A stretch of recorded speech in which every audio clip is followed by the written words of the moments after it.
the Tennessee Board of Regents, as well as a candidate for the governorship of the state of Tennessee. And of course, Dr. Smith, what we'd like to do today is to devote this second segment primarily to your gubernatorial campaign. That is to give our audience some idea of some of the things that you are in favor of and some of the things that you're not in favor of during this, the next 8 minutes, so that they'll have some idea of your gubernatorial platform.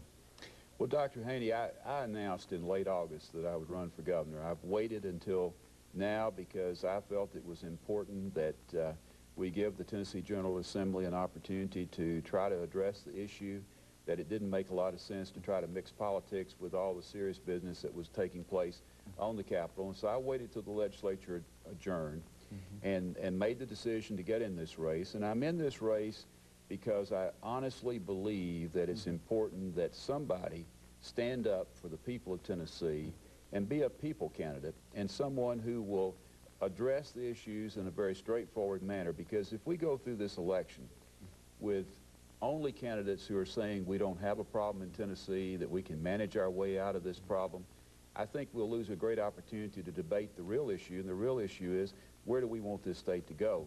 And so my campaign is going to be designed to be basically a series of town hall meetings across the state.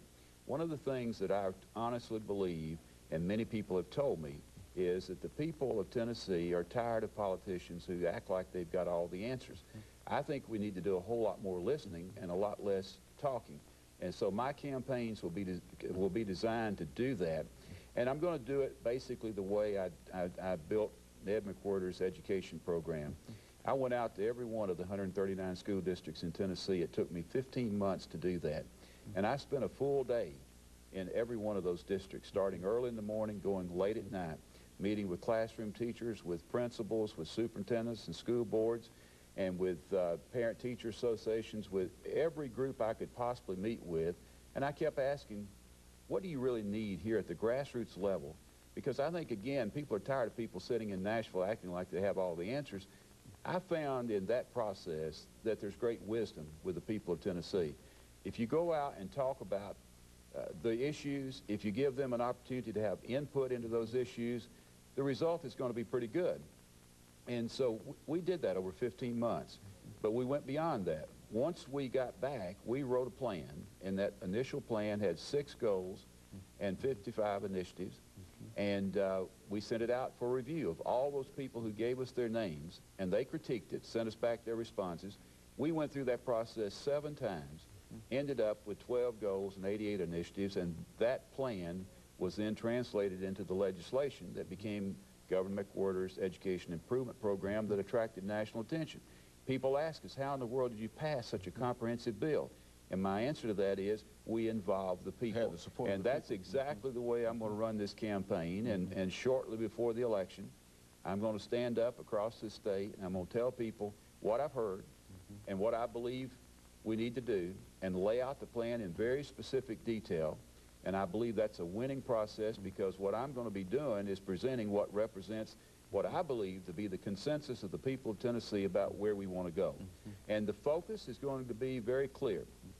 I think one thing that the Democratic Party has gotten away from in recent years is that we've let the other party define who we are and what we are. They've set the agenda, and they have defined us. And I think what we've got to do is get back to our roots. What the Democratic Party means to me is we were founded to help the working men and women of this state and nation. And to me, that means that you talk about jobs, you talk about roads, you talk about education, and you talk about health care. And those are the 4 areas I'm going to stay focused on. And I don't care who tries to get me off that agenda. That's what I'm going to be talking about, because I believe that's what the people are interested in. And we got to be sure that those are quality jobs, jobs that pay a decent wage and provide a safe working environment. I already talked about the education part that I think is so important. And when you talk about the economic development of this state, I think one thing we're missing today is a plan that would ensure that not just one part of the state, but all parts of the state benefit from our initiatives. We seem to take great comfort in the fact that overall the capital investment in our state is good. What that doesn't take into account is that we're seeing a growing divide between the haves and the have-nots. both within communities and across community lines. I want to do in economic development a plan that would very specifically set forth goals, and because I believe what gets measured gets done, and what I want to do is make sure that we don't just look at the global number, but let's see what's happening in Nashville, not Nashville as a whole, but inner city Nashville, suburban Nashville, up in Hancock County in northeast Tennessee. Are we doing what we need to be doing there? We need to measure that. We need to display that. I'm going to have a report card on the state of Tennessee. Just like I was the first commissioner to put a report card in place, I was the first chancellor in the nation to do that, and I'm going to be the first governor to issue a report card, because after all, we're a big business. The taxpayers are our stockholders, and we need to do a better job of reporting to the people what we're going to do, and so accountability is going to be at the core of my campaign. And so this campaign has already started as far as you're concerned now, Dr. Well, it has. It seems like that, you know, that we're at a pace now that you normally expect to be in June or July of next year. We have been out practically every day. I think we've taken one day off in the last month. And we've traveled this state many times, and we're going to be going on from the program today and doing some campaigning later today, and it'll be that way from now on. We're intending to make this a full court press. It's a marathon race, and we're in it to stay. We're in it to win. And of course, a minute before the next commercial break, how do you find the response to this campaign?